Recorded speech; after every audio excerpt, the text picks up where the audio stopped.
जी, ये जो sponsor licence का आपका सवाल है जी कि स्पॉन्सर लाइसेंस जो होता है वो कितना टाइम के लिए वैलिड होता है। तो उसकी जो एक्सपायरी टाइम लिमिट है वो 4 इयर्स है। जब वंस होम ऑफिस आपको एज अ स्पॉन्सर लाइसेंस जो इशू कर देता है तो वो 4 इयर्स तक के लिए आप उसको यूज़ कर सकते हैं। अगर उसके बाद अगर आपको स्टिल आप चाह रहे हैं कि एम्प्लॉई रखना, तो उसमें यह है कि आप उसकी उसी लाइसेंस की रिन्यूअल के लिए आपको न्यू एप्लीकेशन देनी पड़ती है। तो इस ऑलवेज एडवाइजेबल कि जब भी आपका वो लाइसेंस अगर एक्सपायर होने को है तो कम से कम आप 28 दिन पहले जो है 28 डेज़ पहले जो है उसकी रिन्यूअल की एप्लीकेशन जो है वो दे सकते हैं। अच्छा, इसी तरह ये स्पॉन्सर लाइसेंस के हवाले से एक बड़ा एक इंटरेस्टिंग सवाल था किसी का।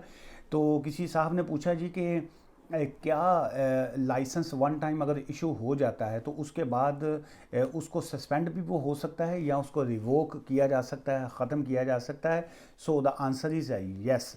अगर यूकेवीआई वालों को ये इल्म हो जाए या उनको ये फील हो किसी तरीके से कि जी कि ये जो आपने स्पॉन्सर का लाइसेंस लिया है ये बेसिकली आपने प्रॉपर इंफॉर्मेशन दे के नहीं लिया, या आपने ब्रीच ऑफ योर ड्यूटीज़, और या आपने ऐसी कंडीशंस या ऐसी चीज़ें आपने होम ऑफिस को शो करवाई थी कि ऑल दो उन्होंने विज़िट कर लिया, सारी कंप्लाइंस होके हुई, लेकिन उसके बावजूद जिसको आपने स्पॉन्सर लाइसेंस दिया है वो एक्चुअल जो है वो जेन्युइन सारा सिस्टम नहीं है, तो उनके पास ये अथॉरिटी ओबियसली होती है कि वो आपका वो जो लाइसेंस है उसको रिवोक कर सकते हैं, सस्पेंड कर सकते हैं, कैंसिल कर सकते हैं। और इसके अलावा अगर हम इसकी अगर हम ये बात करें कि अगर आप अप्लाई करते हैं स्पॉन्सर लाइसेंस जो है उसको, उसके लिए आपने अप्लाई किया और वो उसकी रिफ्यूज़ल आ जाती है, या रिफ्यूज़ल के बाद उसका राइट ऑफ अपील उसमें होता है, तो answer is there is no right of appeal against the refusal of application for a sponsor licence. अगर आपकी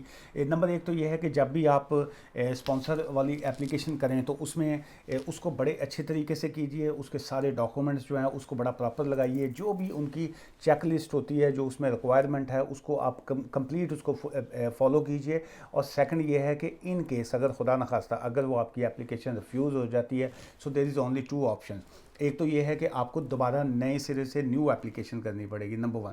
सेकंड ये है कि अगर आप समझते हैं कि जी कि होम ऑफिस ने वो आपका फ़ैसला जो है वो रॉन्ग किया है, अनलॉफुल किया है, अनरीज़नेबल किया है, और उसमें उन्होंने प्रोसीजरली जो तरीक़ेकार था उसको प्रॉपर तरीके से इम्प्रॉपर उसको यूज़ किया, उसको प्रॉपर तरीके से होम ऑफिस ने आपकी एप्लीकेशन को कंसिडर नहीं किया, तो then there is only one option कि आप जुडिशल रिव्यू के लिए जो है JR के लिए जा सकते हैं।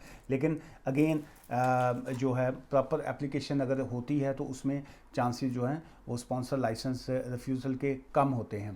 तो अगर और कोई सवाल हो आपके पास तो आप जो है मेरा यूट्यूब का जो चैनल है बारी लॉ एसोसिएट उसके ऊपर आप भेज सकते हैं। दुआ में याद रखिएगा। Take care, bye bye.